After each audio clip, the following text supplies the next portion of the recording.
Ama, ginawa ng DIY kabaong ang anak dahil sa matinding kahirapan.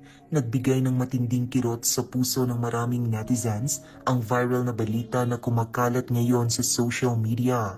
Isang ama na biktima ng matinding kahirapan ang napilitang gumawa ng sariling kabaong para sa kanyang yumaong anak.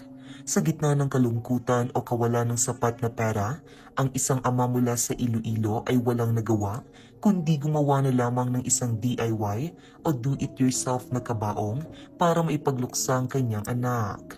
Ang pangyayaring ito ay nagdulot ng matinding lungkot sa mga netizens na nakapanood ng interview mula sa Zaraga News Live Station. Si Tatay Robin, isang ama mula sa Purok 4, Barangay Suwa, San Dionisio, Iloilo, ay gumawa ng kabaong para sa kanyang anak dahil wala siyang pera upang bumili ng isa.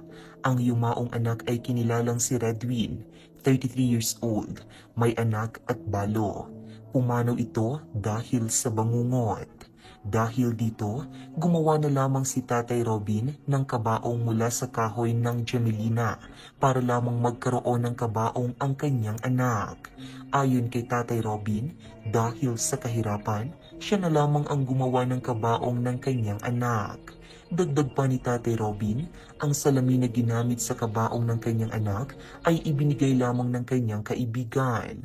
Upang hindi lumabas ang amoy, nilagyan na lamang ito ng scotch tape. Sa interview ng Zaraga News Live Station kay Tatay Robin, pumanaw ang kanyang anak dahil sa bangungot kung saan bago matulog ito ay marami itong nakain na suman at uminom pa raw sila ng nakakalasing na inumin. Si Tatay Robin at ang kanyang yumaong anak ay nagtatrabaho sa bukid sa kanilang barangay at walang permanenteng trabaho. Sa huli, ang kwento ng ama at ng kanyang DIY kabaong ay hindi lamang kwento ng kahirapan, kundi pati na rin ng pag-asa, pagmamahal at ang walang hanggang sakripisyo ng isang magulang para sa kanyang anak. Grabe, hirap talaga ng mahirap. God bless you, tatay. Sana maranasan mong guminhawa ang buhay mo. Ang sakit isipin, ang daming nagpapasasa sa kaba ng bayan. Tapos paghihingi ng tulong sa gobyerno, apakadami pang hinihinging dokumento at pipila pa ng pagkahaba-haba. Kailan kaya talaga may uupong tao sa gobyerno na may tunay na malasakit sa taong bayan, lalong-lalo na sa mahihirap, na hindi gagawing family business ang pagpasok sa politika?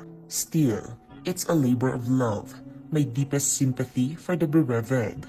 God bless their family. Condolence to his family. I pray na sana matulungan si tatay.